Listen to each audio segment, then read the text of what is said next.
As an artist, I think the thing that drives me to create work is wanting to be seen. I don't think there are many ways I can express myself that don't come in some kind of like creative medium, whether it's like filmmaking or photography or writing. Record keeping is important to me in a more intentional way now, like just with Black people, period, and just like being able to have images and like records of like what life is like during this time. I think that's like really important.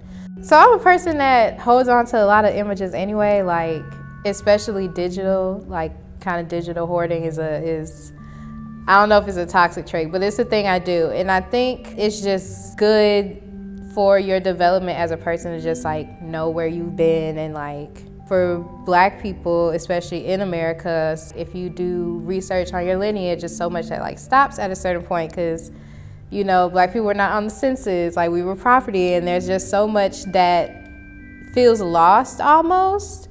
And I feel like the way to kind of deal with that grief and that kind of longing is to like make sure that we have material for the generations going forward. The way I start a piece kind of depends on the medium I want to do it in, because I'm multidisciplinary. So when it comes to poems, like the poems that were in the show are all erasure poems. So they really just started from me literally like looking at the text I was going to be finding the poem in. I start with like phrases or words that have kind of been like floating around, whether I've been hearing them in a lot of songs or like on Twitter or just whatever's been in my consciousness lately. With photo and video work, lately I've been starting with sketches. So if I have a shoot idea or I'll think of like a feeling I want a piece to like invoke, I'll sketch out some ideas for like framing and composition first, and how I want my subjects to be set up, because my shoots, they can run a little long. So I like to at least come with the shot that I want to use for whatever this project is going to be. For the show at CBU, my ideas changed once I saw the gallery space. Because they let me use both the foyer and the main gallery, I knew I wanted to do kind of like a two-part exhibition. So that aspect of the show that I ended up titling Offerings is just a collection of work of portraits that I've done in the last 3 years or so.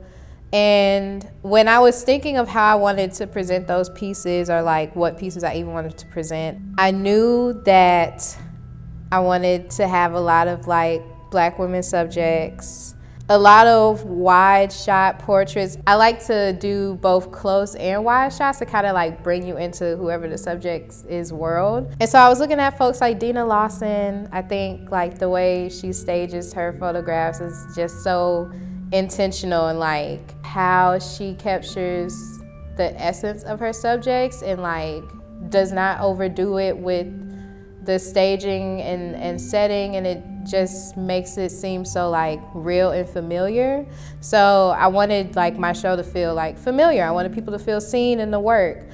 The incorporation of spirituality into that was something that's kind of been in my atmosphere anyway, as far as like where my art pulls from, because there's bits of like folklore and hoodoo and like African traditional spirituality in that. So looking at those works and then thinking about everything that I was going to put into mind with archive videos and erasure poems from God Help the Child by Toni Morrison is also influenced. One thing I want viewers to take away from the show is, especially for other like Black artists, Black queer artists, Black women artists, just feeling seen, and like the ideas that they have in their head, like there's literal space for them, and to like feel motivated to like literally take up space with their stories.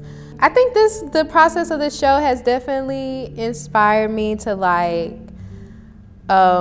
get my portfolio together, kind of like fill in the spaces of like the types of stories I tell. I'm gonna be helping on a documentary this spring in Atlanta called Grown Folks Table, directed by Nanelle Nakay, and the premise is basically about Black people and the traditions of playing spades at the cookout. So it's going to be a documentary, but it's going to tap into so many different aspects of like community and like generational healing in a way that's going to be like really beautiful, and I think it's going to be really impactful for like me as an artist. And applying to grants, because I need money, so I'm trying to get some money. But that's what's next for me as an artist.